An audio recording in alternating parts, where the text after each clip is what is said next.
ये कहानी है एक ऐसे यूनिवर्स की जहाँ डीमंस और इंसानों की दुनिया के बीच पहले कई सदियों से संतुलन बना हुआ था। इस संतुलन की हिफाजत करने वालों को डीमन मास्टर के नाम से ही जाना जाता है, जो कि अपने बेमिसाल मैजिकल पावर्स का इस्तेमाल करके इंसानों की रक्षा करते थे। लेकिन अब वक्त बदल रहा है और जल्द ही एक महायुद्ध होगा, जिसको भविष्यवाणी के हिसाब से सिर्फ एक महावीर ही रोक सकता है, जो कि अब इस धरती पर जन्म ले चुका। लेकिन क्या वो अपनी मंजिल तक पहुंच पाएगा? जानने के लिए चलो इस एडवेंचर को शुरू करते हैं। तो कहानी की शुरुआत में हम सिपाहियों की एक टोली देखते हैं, जो कि एक बहुत ही खतरनाक घाटी से गुजर रही थी। इस घाटी को नाइन बैंड वैली कहा जाता था, जो कि अपने ऊंचे ऊंचे पहाड़ों के लिए मशहूर है। अब ये लोग आगे बढ़ ही रहे थे कि तभी सेनापति ने अचानक से अपने घोड़े को लगाम लगा दी। अभी वो अचानक से रुकने की वजह से उनका लीडर ची शाओ शुआन अपने घोड़े पर से उतर जाता है। वो देखता है कि उनके सामने एक इंसानी कंकाल पड़ा हुआ था। सेनापति उसे बता रहा था कि मास्टर ची शाओ, ये खाड़ी बहुत ही ज्यादा खतरनाक है। मैंने सुना था कि अक्सर यहाँ से गुजरने वाले मुसाफिरों पर अटैक हो जाता है, इसलिए अब हमें यहाँ पर ज्यादा चौकन्ना रहना पड़ेगा। तो अब ये लोग दोबारा से अपना सफर शुरू कर देते हैं। रास्ते में इन्हें कई सारे कंकाल मिले। अब ये लोग आगे बढ़ ही रहे थे कि तभी अचानक से बिजलियाँ कड़कना शुरू हो गई। साथ ही इनके घोड़े भी अब आगे जाने के लिए तैयारी नहीं थे, क्योंकि जानवर हमेशा ही खतरों को सेंस कर लेते हैं। इन हॉर्सेस का ऐसा बिहेवियर देखकर ये लोग चौकन्ना हो गए। हालांकि उनके सामने कोई नहीं था, इसलिए सेनापति अपनी टीम से कहने लगा कि हमें जल्दी से इस घाटी से बाहर निकलना होगा। मगर मास्टर ची शाओ शुआन इसके लिए मना कर देते हैं। और तभी एक बहुत ही खतरनाक डीमन सीधे आकर सेनापति पर अटैक कर देता है। मगर इससे पहले कि वो सेनापति को छू पाए, मास्टर ची शाओ ने एक छोटे से रॉक से उस डीमन पर अटैक कर दिया। सेनापति देख रहा था कि उनके मास्टर के एक ही ब्लो ने उस डीमन को खत्म कर दिया है। और अब इन लोगों की नजर पड़ी पहाड़ों पर। वहाँ पर हजारों की तादाद में डीमंस इनका इंतजार कर रहे थे। अब इतने सारे डीमंस को अपने सामने देखकर ये सिपाही काफी ज्यादा डर गए। वो कह रहे थे कि ये तो माउंटेन घोस्ट है, हमें इनसे संभाल कर रहना होगा। इधर ची शाओ शुआन बड़े ही कूल अंदाज के साथ अपनी स्पिरिचुअल ब्रश को समन कर लेते हैं। वो कहने लगे कि इन डीमंस ने तो पूरे के पूरे माउंटेन पर ही कब्जा कर लिया है, इनकी हिम्मत की मैं दाद देता हूँ। इधर वो सभी डीमंस भी अटैक करने के लिए रेडी हो चुके थे। वो बड़ी ही तेजी से उस माउंटेन से नीचे उतरने लगे। इधर ची शाओ शुआन की सिपाही कहने लगे कि हमें किसी भी कीमत पर रेड पर्ल को प्रोटेक्ट करना होगा, इसीलिए वो सभी सिपाही चारों ओर से कैरेज को घेर लेते हैं। उसी वक्त शाओ शुआन ने भी अपनी इंक ब्लो टेक्निक को एक्टिवेट कर दिया। उसके ऐसा करते स्पिरिचुअल ब्रश से बहुत ही खतरनाक ची एनर्जी रिलीज होने लगी, जो सीधे जाकर उन डीमंस को पियर्स कर रही थी। मीनवाइल शाओ शुआन ने ढेर सारे इंक ब्लो के अटैक कर दिए थे, जिसकी चपेट में आकर कई सारे डीमन मारे गए। हालांकि उनकी टीम में एक बहुत ही स्ट्रेंज डीमन था, जो कि बड़ी ही चालाकी के साथ शाओ शुआन के हर एक अटैक को डॉज कर देता है। भले ही शाओ शुआन ने कई सारे डीमंस को तो निपटा दिया था, मगर उस घाटी में डीमंस की कोई कमी नहीं। अब जो भी डीमन जिंदा बचे थे, उन्होंने अपने राउंड ब्लेड का यूज करते हुए सिपाहियों पर अटैक कर दिया। हालांकि शाओ शुआन बड़े ही कूल अंदाज के साथ एक ही ब्लो में उन सारे ब्लेड्स को डिस्ट्रॉय कर देता है। और अब वो अपना स्पिरिचुअल ब्रश लेकर उस माउंटेन पर भागने लगा। उसने तो वहाँ पर इंक का टोर्नेडो ही क्रिएट कर दिया। जो भी डीमन उस टोर्नेडो के चपेट में आए, उनका काम तमाम। इधर शाओ शुआन बड़ी ही तेजी से अपना स्पिरिचुअल ब्रश घुमाते हुए बचे हुए डीमंस को खत्म कर रहा था। हजारों डीमंस मिलकर भी इस अकेले बंदे को रोक नहीं पाते, और ना ही वो शाओ शुआन की स्पीड को कम कर पाए। उसने अपनी जबरदस्त ब्लो के साथ वहाँ पर न जाने कितनी ही लाशें बिछा दी थी। हालांकि अभी भी डीमंस हार नहीं मानते, उन्हें किसी भी कीमत पर उस रेड पर्ल को हासिल करना था। और वो पल उन्हें तभी मिलेगा जब वो शाओ शुआन को अपने रास्ते से हटा देंगे। इसलिए उन सभी डीमंस ने मिलकर एक साथ ही शाओ शुआन पर अपनी ब्लेड से अटैक कर दिया। लेकिन शाओ शुआन ने तब तक वहाँ पर फियर्स ची एनर्जी का टोर्नेडो क्रिएट कर दिया था, जिसमें इन सभी की ब्लेड गोल गोल घूमने लगी। और अब शाओ शुआन ने अपने एक फाइनल ब्लो का यूज करते हुए इन सभी डीमंस को खत्म कर दिया। उनका काम तमाम करके शाओ शुआन बड़े ही स्टाइल के साथ नीचे आ गया था। और तभी हम उसी स्ट्रेंज डीमन को देखते हैं, जो कि इन सभी की नजरों से बचते हुए सीधा उस कैरेज के नीचे ही छुप गया था। और अब थोड़ी देर में सनराइज हो जाता है। इन लोगों को अब उस घाटी से कोई डर नहीं था। और अब हम शाओ शुआन के स्पिरिचुअल ब्रश को देखते देखते हैं, जो कि बहुत ही गुस्से के साथ शाओशियान के साथ झगड़ा करना शुरू कर देता है। वो कह रहा था, बेवकूफ कहीं कि तुमने मेरी इतनी प्रेशियस इंक को फालतू में ही उड़ा दिया। उतनी स्याही बनाने के लिए मुझे 3 दिनों का वक्त लगता है और तुमने मेरी इतनी कीमती स्याही बस एक रात में निपटा दी। यकीन मानो, अगर मेरा बस चलता तो मैं तुम्हें कब का निपटा चुका होता। तो शाओशियान कहते हैं, ठीक है सॉरी। लेकिन ये सुनकर भी स्पिरिचुअल ब्रश ने सीधे जाकर उसके सिर पर अपना सिर दे मारा। वो कहता है, सॉरी बोलने से पहला ग्रेट मास्टर कौन बोलेगा? हाँ बताओ, वाकई मेरी इतनी बेइज्जती तो तुम्हारे बाप ने भी नहीं की थी। वो तो हमेशा मुझे ग्रेट मास्टर कह के पुकारते थे, मगर तुम हो कि कभी मुझे रिस्पेक्ट नहीं देते। दरअसल वो क्या है ना कि तुम मेरी अहमियत नहीं जानते। देखो, हमारी इस दुनिया में तुम्हारे जैसे न जाने कितने ही डीमन मास्टर्स हैं। वो बेचारे तुम्हारे जैसी मैजिकल पावर को पजेस करते हैं, लेकिन उनके पास कोई मैजिकल ट्रेजर नहीं होता, इसलिए वो अपने करियर में कुछ ज्यादा खास नहीं कर पाते। और एक तरफ हूँ मैं, जो कि तुम्हारी फैमिली को 500 सालों से मदद करता आया हूँ। तुम्हारे पूर्वजों ने मेरी ग्रेट एबिलिटीज का यूज करके न जाने कितने ही जंग में फतेह हासिल की। इधर शाओशियान स्पिरिचुअल ब्रश की रोज की बकबक सुनकर थक चुका था, इसलिए वो कहते हैं, ग्रेट मास्टर प्लीज मुझे माफ कर दीजिए। ग्रेट मास्टर, मैं मानता हूँ कि आप वाकई बहुत ही ग्रेट हो, आपके जैसा महान और बहादुर कोई नहीं, इसलिए प्लीज मेरे जैसे मामूली जूनियर के साथ झगड़े करके आपका कीमती वक्त जाया ना करें। अब इतनी सारी इज्जत मिलने के बाद स्पिरिचुअल ब्रश काफी ज्यादा खुश हो गया। वो कह रहे थे, अरे वाह शाओशियान, तुमने तो सभी डीमंस को निपटा दिया। हाँ, इन्हें मारने में तुमने थोड़ा सा ज्यादा वक्त लिया था, मगर कोई बात नहीं, तुम्हारे जैसा यंगस्टर धीरे धीरे ही सीखता है। जिस पर शाओशियान कहता है, ग्रेट मास्टर, ये आपको किसने बोला कि सभी डीमंस मर चुके हैं? वो देखो, एक तो अभी भी जिंदा है। जिसके बाद शाओशियान स्पिरिचुअल ब्रश का यूज करते हुए उस कैरेज के नीचे अटैक कर देता है। उसके इंक ब्लो ने तुरंत ही वहाँ छुपे डीमन को उठाकर बाहर फेंक दिया था। अभी सिपाही उस डीमन को देखकर तुरंत ही उसे खत्म करने के लिए आगे बढ़ते हैं, लेकिन वो डीमन उनसे कह रहा था कि प्लीज मुझे मत मारो, रुको रुको, ये देखो मैं एक इंसान हूँ। जिसके बाद वो अपना डीमन वाला मास्क हटाकर अपना रियल फेस शो करता है और तभी सेनापति गुस्से में आकर उसका सिर पकड़कर नीचे पटक देता है। वो कहता है, बच्ची जल्दी बताओ, तुम उन डीमंस के साथ क्या कर रहे थे? एक ह्यूमन होकर तुमने डीमन का साथ क्यों दिया? तभी शाओशियान अपने सेनापति से कहने लगा कि इस बच्चे पर जबरदस्ती मत करो। जिस पर सेनापति कहने लगा कि मास्टर, ऐसे लोग बहुत ही ज्यादा शातिर होते हैं, इनसे सच्चाई उगलवाने के लिए हमें फोर्स का यूज करना जरूरी है। और तभी वो बंदा कहने लगा कि मेरा नाम टाइगर है, मुझे 3 दिनों से खाना नहीं मिला और इसी वजह से मैं बहुत ज्यादा भूखा था, इसलिए मैं डीमन का मास्क लगाकर उनकी टोली में शामिल हो गया ताकि उनसे थोड़ा सा खाना ले पाऊँ। हालांकि सेनापति को उसकी कहानी पर बिल्कुल भी यकीन नहीं था। वो कहता है कि तुम डीमंस को बिल्कुल भी उल्लू नहीं बना सकते, भले ही तुमने उनका मास्क लगाया होगा, लेकिन तुम्हारी पूरी बॉडी इंसान की है, इसलिए जल्दी बताओ कि हकीकत क्या है। साथ ही वो टाइगर को बुरी तरह से चोक कर रहा था, इसलिए फाइनली वो सच्चाई बताने पर मजबूर हो जाता है। वो कह रहा था कि मैं बचपन से ही माउंटेन स्पिरिट और छोटे मोटे डीमन के साथ रहता आया हूँ, इसलिए डीमंस मेरा शिकार नहीं करते, मगर फिर भी उसकी बातों पर इन्हें बिल्कुल यकीन नहीं होता। तो उससे सच्चाई उगलवाने के लिए ये लोग उसे बुरी तरह से पीटना शुरू कर देते हैं, मगर शाओशियान को टाइगर पर रहम आ गया। वो कहता है कि ये बच्चा ना ही डीमन है और ना ही इसने हमारा कोई नुकसान किया, इसलिए इसे जिंदा छोड़ दो। तो सेनापति भी टाइगर की पिटाई रुकवाने का हुक्म देता है। वो कह रहा था कि बच्चा काफी ज्यादा लकी है जो हमारे मास्टर शाओशियान को इस पर रहम आ गया।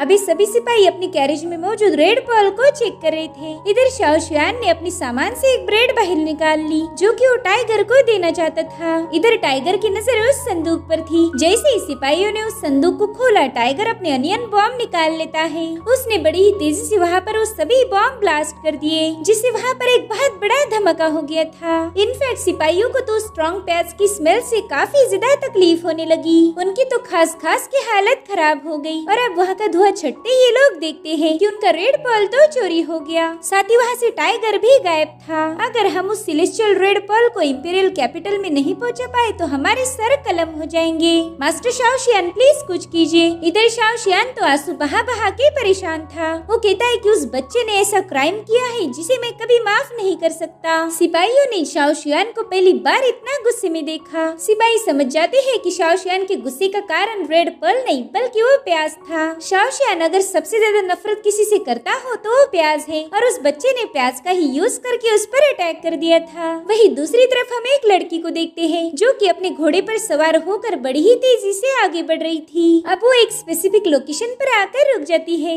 वो कह रही थी कि मुझे फादर के घर लौटने से पहले ही वापस जाना होगा, वरना उन्हें पता चल जाएगा कि मैं बाउंटी मिशन पर गई थी और अगर ऐसा हुआ तो वो मेरी वाट लगा देंगे। जिसके बाद वो अपने घोड़े से जब जंप लगाकर सीधा उस जंगल में एंटर करती है। और अब हमें माउंटेन घोस्ट का अड्डा दिखाया गया, जहाँ पर सारे डीमंस जमा हो गए थे। और अब टाइगर डीमन किंग के सामने वो रेड पर्ल पेश करता है। डीमन किंग तो उस रेड पर्ल को लेकर काफी ज्यादा खुश था। वो कहता है, बच्चे, मैंने तुम्हें जिंदा छोड़कर काफी अच्छा काम किया। दरअसल ये रेड पर्ल इस दुनिया का सबसे पावरफुल और खास ऑब्जेक्ट है। इसे 9 टन 7 स्टार रेड पर्ल भी कहा जाता है। लेजेंड्स का मानना है कि ये red pearl 7 extremely powerful young monsters की गॉल ब्लैडर से बनाया गया था। इसे तकरीबन 9981 साल रिफाइन किया गया और यही इस दुनिया का सबसे ट्रू और रेयरेस्ट ट्रेजर है।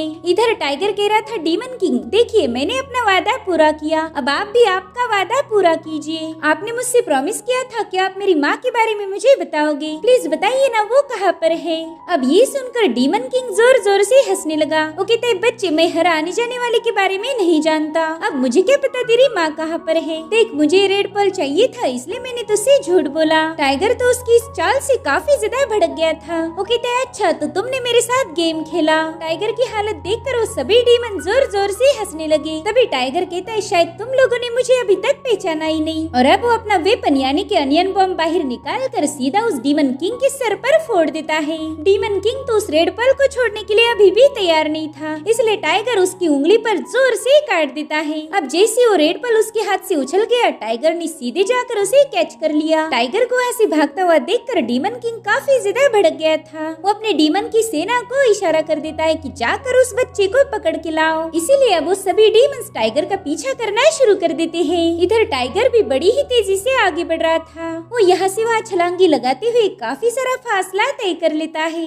मगर तब तक डीमन उसके पास पहुँच जाते हैं। वो टाइगर को पकड़ने की पूरी कोशिश कर रहे थे, इसलिए टाइगर भागते हुए उन पर अनियन बॉम्ब से अटैक करना शुरू कर देता है, जिससे डीमंस की स्पीड थोड़ा सा कम हो गई थी। लेकिन फिर भी कुछ डीमन उसके एकदम करीब आ जाते हैं, जिनके मुंह पर टाइगर ने लाती मारना शुरू कर दी। लेकिन उन्हें मारने के चक्कर में टाइगर भी बुरी तरह से घायल होकर नीचे पटक गया था, मगर वो थोड़ा भी आराम कर पाए इससे पहले डीमन वहाँ पर कूद जाते हैं। तो टाइगर ने दोबारा से भागना शुरू कर दिया। वो पेड़ों पर फिसलते हुए एक दीवार के पास पहुँच जाता है, जिसके दरमियान एक छोटा सा गैप था। तो टाइगर सीधे जाकर उस दीवार के गैप में से छलांग लगा देता है। इधर डीमन तो टाइगर जैसे स्लिम ट्रिम नहीं, इसलिए वो दीवार के उसी ओर फंस जाते हैं। इधर टाइगर को लगता है कि अब उसने डीमन से पीछा छुड़ा लिया होगा, लेकिन ऐसा बिल्कुल नहीं था। वो देखता है कि कुछ डीमंस तो अभी भी उसके पीछे पड़े हैं, मगर इससे पहले कि वो डीमंस टाइगर पर अटैक कर पाए, वो अपने आप ही ब्लास्ट होना शुरू हो जाते हैं। और इसके पीछे वजह थी वो लड़की। उसने अपने टैलिस्मान का यूज करते हुए कई सारे डीमंस को निपटा दिया था। डीमंस के साथ साथ टाइगर के पीछे भी आग लगी थी, इसलिए वो बड़ी ही तेजी से कूदते हुए उस फायर को बुझा देता है। लेकिन तभी वो देखता है कि उसके ऊपर ढेर सारे डीमंस ने जंप लगा दी है। उनकी भी बॉडी पर आग लगी हुई थी, मगर वो मरने से पहले टाइगर को भी अपने साथ ले जाना चाहते हैं। अब इससे पहले कि वो डीमन टाइगर के पास पहुंच जाए, वो लड़की सीधा उन पर अपने स्पीयर से अटैक करना शुरू कर देती है। उस लड़की ने अपने ढेर सारे टैलिस्मान और स्पीयर का यूज करते हुए न जाने कितने ही डीमंस को खत्म कर दिया।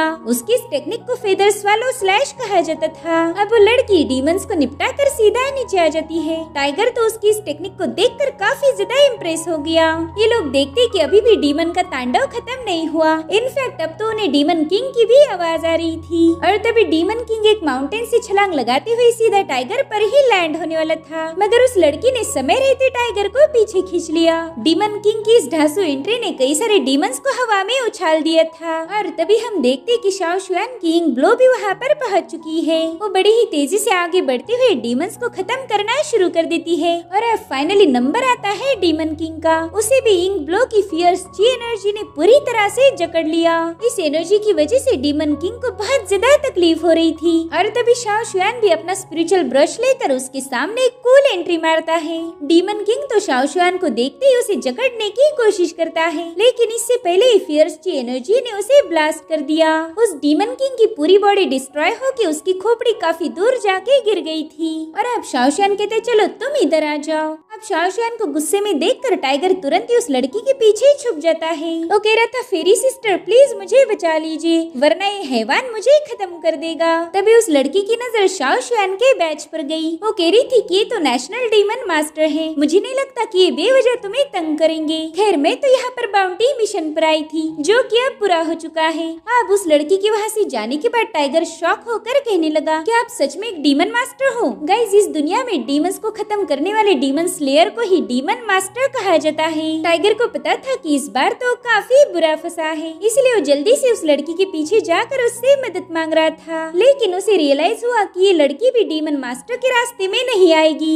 इसलिए वो तुरंत ही डीमन मास्टर को सैल्यूट ठोकते हुए कहने लगा कि जय हो डीमन मास्टर की। सर, मैं आपकी बहुत ज्यादा इज्जत करता हूँ, लेकिन मैं बिल्कुल भी यहाँ रुक नहीं सकता। दरअसल मैं चावल चूल्हे पर चढ़ा के आया था, अगर मैं जल्दी घर वापस नहीं गया तो मेरे सारे चावल जल जाएंगे। और मैं तो आपकी हालत देखकर ही समझ गया हूँ कि आपने भी एक लंबा सफर तय किया है, इसलिए आप भी वापस जाकर जल्दी से खाना पीना खाकर सो जाओ। तो ठीक है सर, अब मुझे इजाजत दीजिए, अब हमारी दोबारा कभी मुलाकात नहीं होगी। अब वो वहाँ से भाग ही रहा था कि तभी शाओशियान पूछते, बताओ मेरा रेड पल कहाँ पर है? रेड पल का नाम सुनते ही टाइगर ने ब्रेक मार लिए। अब इससे पहले कि टाइगर कोई बहाना मारे, शाओशियान इंक शैडो का यूज करते हुए तुरंत ही उसे जकड़ लेता है, जिसके बाद शाओशियान ने उसकी तलाशी लेना शुरू कर दी। शाओशियान के हाथ से टाइगर को काफी सारी गुदगुदी हो रही थी। वो हंसते हुए कह रहा था कि सीनियर, आप मुझे इधर उधर टच नहीं कर सकते। आपको रेड पल चाहिए ना? ठीक है, मैं वो दे देता हूँ, लेकिन प्लीज मुझे गुदगुदी करना बंद कर दीजिए। रेड पल का नाम सुनते ही डीमन किंग के सिर को होश आ गया था, और ये चीज टाइगर भी नोटिस कर लेता है। वो शाओशियान से कह रहा था कि जल्दी से आपके पीछे देखो, प्लीज देखो ना, आपके पीछे एक मॉन्स्टर है। मगर शाओशियान उसकी बातों पर जरा भी यकीन नहीं करता। वो कह रहा था, बच्चे अब तुम दोबारा से मुझे उल्लू नहीं बना सकते। तब तक शाओशियान को रेड पल भी मिल चुका था। उतने में ही डीमन किंग आकर उन्हें जोर से पुश कर देता है, जिससे रेड पल हवा में उछल गया था।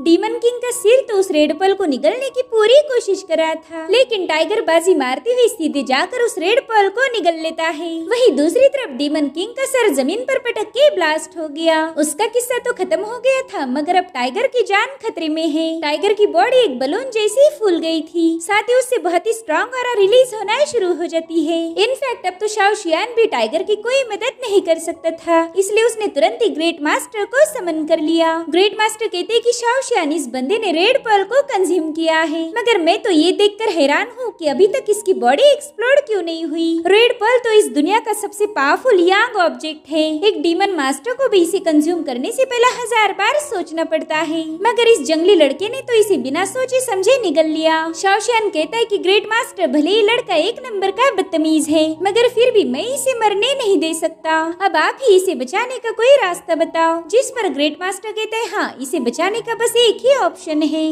अब वो तरीका क्या था इसके बारे में हमें फिलहाल तो बताया नहीं गया, लेकिन थोड़ी देर में टाइगर को होश आ चुका था। वो तो खुद की बॉडी को सही सलामत देखकर बहुत ज्यादा खुश हो जाता है, और तभी शाओशियान उसके सामने आकर कहने लगा कि मैं शाओशियान लैंड कैंप की 7 टीम का डीमन मास्टर हूँ, और एक कैप्टन होने के नाते मैं तुम्हें सेलेस्टियल ट्रेजर चुराने के जुर्म में गिरफ्तार करूंगा। टाइगर तो उसका बैच देखकर काफी ज्यादा शॉक हो गया। वो कहता है, सीनियर, क्या आप वाकई मुझे अरेस्ट करोगे? अगर ऐसी बात है तो बस मुझे 1 मिनट चाहिए। जिसके बाद वो अपने मुंह में उंगलियां डालकर उल्टियां करने की कोशिश कर रहा था, ताकि जैसे तैसे वो रेड पल बाहर निकल जाए, मगर रेड पल क्या, उसे तो उल्टी भी नहीं आ रही थी। इसीलिए वो शाओशियान को देखकर अजीब सी स्माइल करते हुए उठ जाता है। वो कहते हैं, सीनियर, वो देखो आपके पीछे क्या है, और इतना कहकर उसने तुरंत ही वहाँ पर अनियन बॉम्ब फोड़ दिया। अब टाइगर उस पर्पल धुएं से बाहर भागते हुए कह रहा था, गुड बाय सीनियर, अब हमारी दोबारा से कभी मुलाकात नहीं होगी। इधर शाओशियान तो आराम से रिलैक्स होकर गिनती कर रहे थे। वो कहते 3, 2,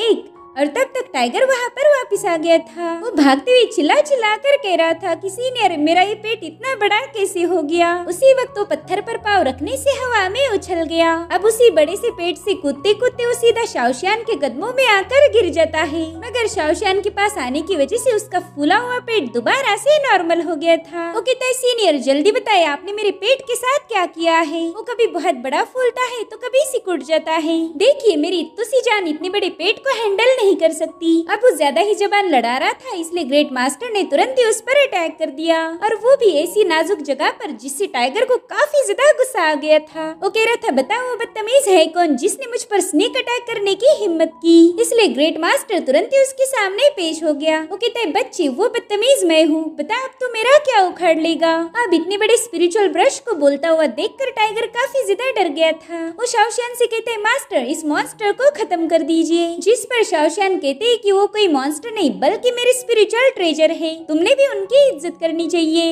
इधर बेचारे टाइगर को तो एक के बाद एक झटके मिल रहे थे, और अब स्पिरिचुअल ब्रश उससे बात करने लगता है। वो कह रहा था, बच्चे आज के बाद तुम बिल्कुल शरारत नहीं करोगे। दरअसल शाओशियान ने लॉकिंग स्पेल का यूज करते हुए रेड पर्ल की यांग एनर्जी को टेम्पररी सील कर दिया है, और अगर तुम शाओशियान के मैजिकल रेंज से बाहर चले गए तो लॉकिंग स्पेल हट जाएगा। तुम्हारे अंदर दोबारा से यांग एनर्जी एंटर करके तुम्हें बलून जैसा फोड़ देगी। तो अगर अपनी जिंदगी से प्यार है तो शाओशियान से दूर मत जाना। मगर टाइगर तो ये सारी बातें सुनकर काफी ज्यादा डर गया था। वो कह रहा था, जल्दी से वो रेड पर्ल मेरी बॉडी से बाहर निकाल दीजिए, मेरे को वो पल बिल्कुल भी अच्छा नहीं लगा। जिस पर शाओशियान कह रहे थे, हाँ वो पल तो बाहर निकल जाएगा, लेकिन इसके लिए तुम्हें मेरे साथ कैपिटल में आना पड़ेगा। जिस पर टाइगर कहने लगा, अच्छा तो अब मैं तुम्हारी सारी चाल समझ चुका हूँ, तुम मुझे यहाँ से आइडिया से अरेस्ट करके कैपिटल लेके जाओगे, और फिर वहाँ पर मेरा सर कलम करके उस रेड पर्ल को हासिल किया जाएगा। देखिए डीमन मास्टर, आप जितना मुझे बुद्धू समझते हो उतना तो मैं हूँ नहीं। जिस पर शाओशियान कहने लगा कि मैं एक नेशनल डीमन मास्टर हूँ, अगर मैं तुम्हें यहाँ भी खत्म कर दूँ तो कोई मुझे सवाल नहीं पूछेगा।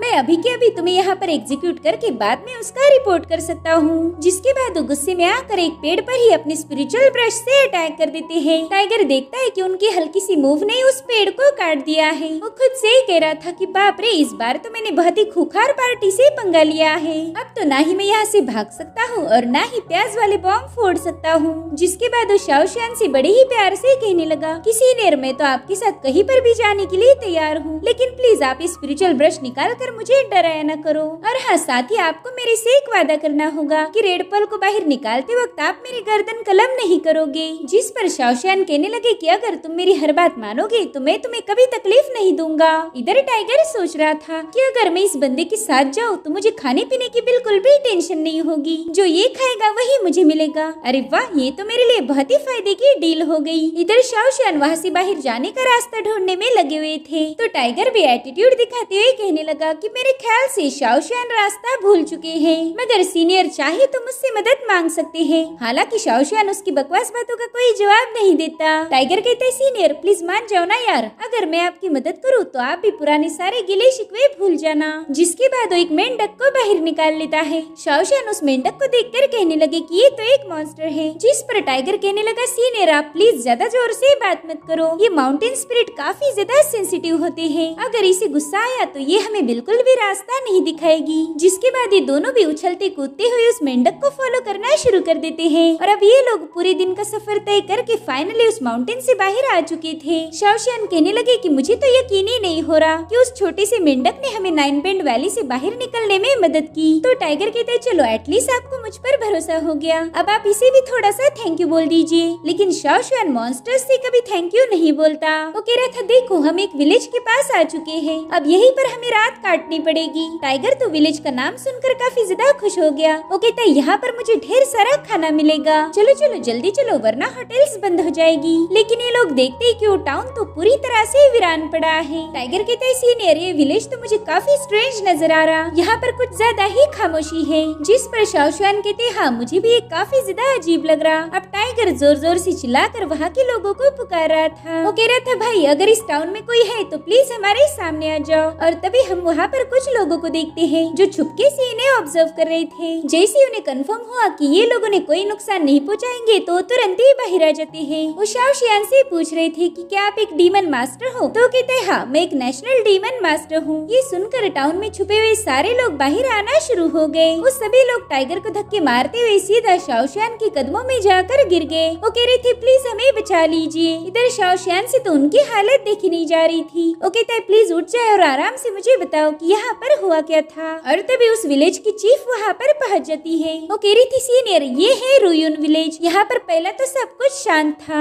हम सभी लोग खेती बाड़ी करने में व्यस्त थे, पहला हमारे गाँव में खुशियाँ थी, मगर उस मॉन्स्टर ने अचानक से ही हमारे विलेज पर अटैक करना शुरू शुरू कर दिया। प्लीज आप उस मॉन्स्टर को खत्म करके हमारी मदद कीजिए। जिस पर शाओशियान कहने लगा कि मैं एक डीमन मास्टर हूँ और आपकी मदद करना ही मेरा फर्ज है, मगर उस मॉन्स्टर को पकड़ने के लिए मुझे उसके बारे में जानकारी चाहिए। जिस पर वो चीफ बता रही थी कि कल रात ही हमारे विलेज की एक फैमिली पर अटैक हुआ था। उस मॉन्स्टर ने उन्हें बड़ी ही बेरहमी से खत्म कर दिया। हम तो उनकी लाशें भी पहचान नहीं पा रहे थे, मगर उस घर के ट्रेसेस ये बताते हैं कि वो अटैक येलो इमॉर्टल ने किया था। वो इमॉर्टल रुआन माउंटेन की नॉर्थ में रहता है। हमें तो पूरा यकीन है कि इस अटैक के पीछे वो येलो इमॉर्टल है। प्लीज उसे खत्म करके आप हमारे टाउन को बर्बाद होने से बचा लीजिए। शाओशियान को इस इमॉर्टल के बारे में पहले ही थोड़ी जानकारी थी। वो कहते हैं कि ये मॉन्स्टर वर्ल्ड के 4 इमॉर्टल में से एक है। ये लोगों के माइंड को कंफ्यूज करके उनके सामने इल्यूजन क्रिएट करते हैं। अगर कोई उनके इल्यूजन में गलती से भी फंस जाए तो फिर वो उस इंसान को बुरी तरह से खत्म कर देते हैं। लेकिन अब आप लोग बिल्कुल फिक्र ना करें, मैं जल्दी से जाकर उस मॉन्स्टर से निपट लूंगा।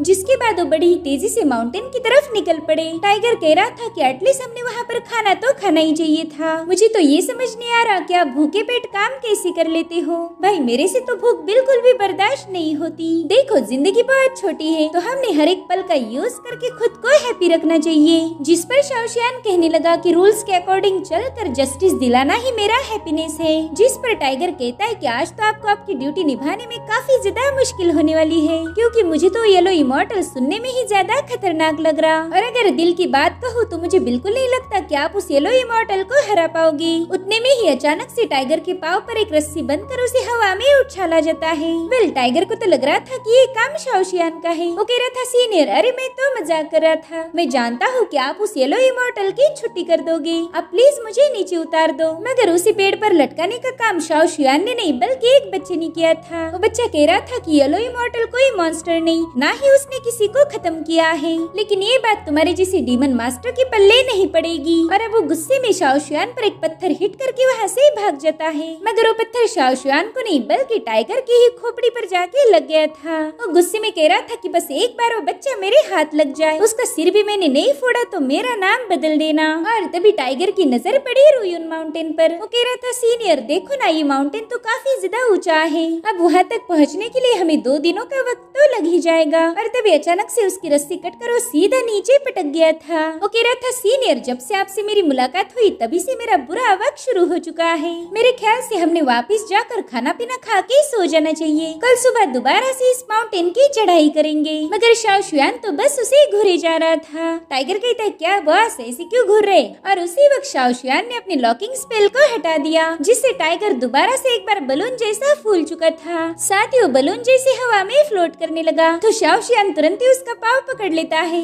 टाइगर उससे कह रहा था कि मैं कोई खिलौना नहीं जो तुम जब चाहे तब मेरा इस्तेमाल करो। यार हद हो गई, इस बार तो तुमने मुझे पैराशूट बना दिया। अगर तुमने दोबारा से मेरे पेट के साथ कोई खिलवाड़ किया तो मैं तुमसे कट्टी ले लूंगा। अभी लोग थोड़ी देर में माउंटेन पर पहुंच जाते हैं। वहाँ जाते ही शाओशियान ने अपना स्पेल दोबारा से सील कर दिया। टाइगर शाओशियान से कह रहा था कि पिछली बार तुमने मेरा शर्ट फाड़ा था और इस बार मेरी पतलून फटते फटते बच गई है। मगर शाओशियान उसकी कोई बातों पर ध्यान नहीं दे रहा था। वो देखता है कि उनके सामने तो बहुत ही थिक फॉग है। तो शाओशियान ने तुरंत ही अपनी पावर्स का यूज करके उस फॉग को हटा दिया। टाइगर देखता है कि उस माउंटेन पर तो एक टेम्पल है, इसलिए वो सीधे जाकर उसकी कड़ी बजाने लगा। इधर शाओशियान गुस्से में उससे कहने लगा कि जल्दी से पीछे हट जाओ। उतने में ही वो टेम्पल शेक होते हुए उसमें से एक बहुत ही स्ट्रॉन्ग एनर्जी बाहर आ जाती है, जिसने टाइगर को सीधा हवा में उछाल दिया था। तो शाओशियान ने तुरंत ही अपने स्पिरिचुअल ब्रश का यूज करते हुए इंक शैडो क्रिएट की, जो कि टाइगर को नीचे गिरने से बचा लेती है। इधर शाओशियान पर भी अटैक हो जाता है, मगर उसने बड़ी ही तेजी से शैडो टेक्निक का यूज करते हुए उस अटैक को डिस्ट्रॉय कर दिया।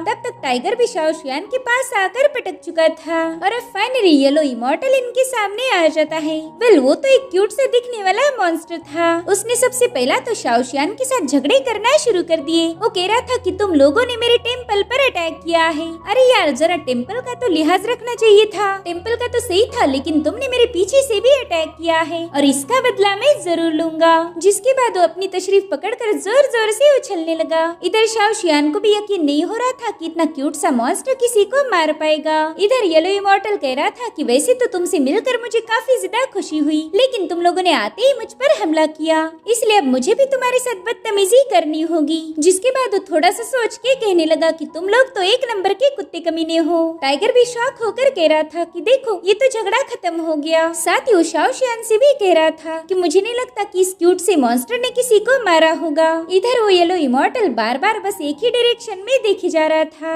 अब उसकी क्या मिस्ट्री है इसके बारे में तो फिलहाल हमें कुछ भी बताया नहीं गया। और अब येलो इमॉर्टल शाओ शियान से कहने लगा कि फिलहाल तो मेरे पास एक बहुत जरूरी काम आया है, बस एक बार मैं वो काम खत्म करके आऊँ, फिर मैं मेरी तशरीफ का बदला तुमसे जरूर लूंगा। जिसके बाद वो इन्हें अलविदा कहकर वहाँ से भागने लगा। मगर तभी शाओ शियान हवा में जंप लगाते हुए सीधा उसका पाँव पकड़ लेता है। हालांकि येलो इमॉर्टल ने वहाँ पर अपना स्मोक रिलीज करते हुए उसे दूर कर दिया। वो तो अब रॉकेट जैसे फुल स्पीड में आगे बढ़ रहा था, लेकिन तभी टाइगर जाकर सीधा उसकी पूंछ पकड़ लेता है। टाइगर उससे कह रहा था कि भाई तूने मुझ पर अटैक किया था, इसलिए अब तू भी बिना मार खाए यहाँ से नहीं जाएगा। इधर शाओ शियान भी इंक शैडो का यूज करते हुए इन दोनों का पीछा कर रहा था। साथ ही उसने येलो इमॉर्टल पर इंक ब्लो से अटैक करना शुरू कर दिया, मगर येलो इमॉर्टल यहाँ से वहाँ छलांगे लगाते हुए उसके हर एक अटैक को डॉज कर देता है। इधर वो टाइगर से कह रहा था कुत्ते जल्दी से मेरी पूंछ छोड़ दे, मगर टाइगर उसकी एक नहीं सुनता। वो कहता है तू जितना भागेगा उतना ही मुझे मजा आएगा। इसलिए येलो इमॉर्टल अपने सामने आने वाली हर एक चीज पर टाइगर को पटकना शुरू कर देता है। टाइगर के मुंह पर कटोरा पतीले सब जाके लग रहे थे, जिससे उस बेचारे की हालत खराब हो जाती है। मगर फिर भी उसने येलो इमॉर्टल की पूंछ नहीं छोड़ी। वो शाओ शियान से कह रहा था भाई अगर तेरे में जरा भी दम है तो इसे रोक के दिखा। इधर शाओ शियान भी बड़ी ही तेजी से भाग रहा था। वो कहता है कि ये येलो इमॉर्टल तो हद से ज्यादा तेज निकला। मेरे ख्याल से इसने चारों इमॉर्टल्स की ब्लड लाइन को परफेक्टली इनहेरिट किया है। जिसके बाद शाओ शियान ने हवा में जंप लगाते हुए अपने स्पिरिचुअल ब्रश से कुछ एनर्जी रिलीज करना शुरू कर दी। उसकी इंक शैडोज बड़ी ही तेजी से जाकर येलो इमॉर्टल को कैप्चर करने की कोशिश करती है। तब तक शाओ शियान ने जमीन पर भी इंक शैडोज का केज बनाना शुरू कर दिया। येलो इमॉर्टल देखता है कि अब वो उस नेट से बाहर नहीं जा पाएगा, इसीलिए उसने वहाँ पर तेजी से भागते हुए टोर्नेडो क्रिएट करना शुरू कर दिया। उसके ऐसा करने से वहाँ की पूरी जमीन शेक होने लगी। ये नजारा देखकर शाओ शियान भी समझ गया था कि इस येलो इमॉर्टल को कंट्रोल करना मुश्किल है, इसलिए वो टाइगर से कह रहा था कि जल्दी से उसकी पूंछ छोड़ दो। जिस पर टाइगर कहता है हाँ वो तो मैं छोड़ दूंगा, लेकिन मुझे प्रॉमिस करो कि यहाँ से जाने के बाद तुम मुझे नूडल्स खिलाओगे। इधर येलो इमॉर्टल ने भी इल्यूजरी टेक्निक का यूज करते हुए एक टाइगर से अपना पीछा छुड़ा लिया था। शाओ शियान देखता है कि एक बहुत बड़ा पेड़ सीधे जाकर टाइगर पर गिरने वाला है, इसीलिए उसने अपने एक ही हाथ से जाकर उस पेड़ को पकड़ लिया। इधर टाइगर कह रहा था शाओ शियान तुझे मेरा बदला लेना ही होगा। टाइगर के सिर पर इतनी जोर से चोट लगी थी कि उसे अपने सारे रिश्तेदार याद आने लगे। अब वो मॉन्स्टर तो उनके हाथ नहीं आया, इसलिए दोबारा से टाउन में वापस आ जाती है। टाइगर कह रहा था कि शाओ शियान आज तुमने मुझे साबित कर दिया कि सभी डीमन मास्टर बहादुर नहीं होते। अरे कुछ डीमन मास्टर तो इतने बेकार है कि वो एक क्यूट से मॉन्स्टर को भी पकड़ नहीं सकते। जिस पर शाओ शियान कहने लगा कि जब से हम माउंटेन से नीचे आए हैं तब से तुम्हारी बक बक सुनते जा रहा हूँ, जरा अपना मुंह बंद करके दिमाग चलाओ, जरा सोचो येलो मॉन्स्टर वहाँ से क्यों भागा। जिस पर टाइगर कहते हैं भाई मैंने तो अपना दिमाग फुल टू चला लिया है, मैं इतना तो जानता हूँ कि वो येलो इमॉर्टल बेकसूर है, वो इतना क्यूट सा मॉन्स्टर कभी किसी की जान नहीं ले सकता। जिस पर शाओ शियान कहने लगे कि मॉन्स्टर क्यूट हो या अगली, मॉन्स्टर तो मॉन्स्टर होता है, उन मॉन्स्टर्स को पकड़ना ही हम डीमन मास्टर का फर्ज है। मगर टाइगर उसकी बात से बिल्कुल भी अग्री नहीं था। वो कह रहा था कि तुम सभी डीमन मास्टर एक नंबर के बेरहम हो, तुम्हें अच्छाई और बुराई में फर्क करना नहीं आता। अच्छा हुआ कि वो मॉन्स्टर तुम्हारे हाथ नहीं लगा, वरना आज तो तुम उसे भी खत्म कर देते। जिस पर शाओ शियान कहने लगा कि चाहे तुम्हें अच्छे लगे या बुरे, लेकिन यही हमारे डीमन मास्टर के कानून है। तो टाइगर कहते ठीक है, वैसे भी मुझे जोरों की भूख लगी है, इसलिए मैं बिल्कुल भी तुम्हारे साथ झगड़ा नहीं करना चाहता। अब हम जल्दी से उस चीफ के घर जाके खाना खाएंगे। मगर उसी वक्त शाओ शियान को बहुत ही स्ट्रॉन्ग मॉन्स्टर की एनर्जी सेंस होने लगी, इसलिए वो जल्दी से विलेज की तरफ भागने लगते हैं। इधर टाउन में अफरा तफरी मची हुई थी। हम देखते हैं कि एक बहुत ही बड़ा मॉन्स्टर अपने टेंटिकल से लोगों का शिकार कर रहा था। वहाँ पर हम येलो इमॉर्टल को भी देख पाते हैं, जो कि इधर उधर भागते हुए खुद को आग से बचा रहा था। इधर उस मॉन्स्टर की टेंटिकल्स ने वन बाय वन उन सभी विलेजर्स को जकड़ लिया।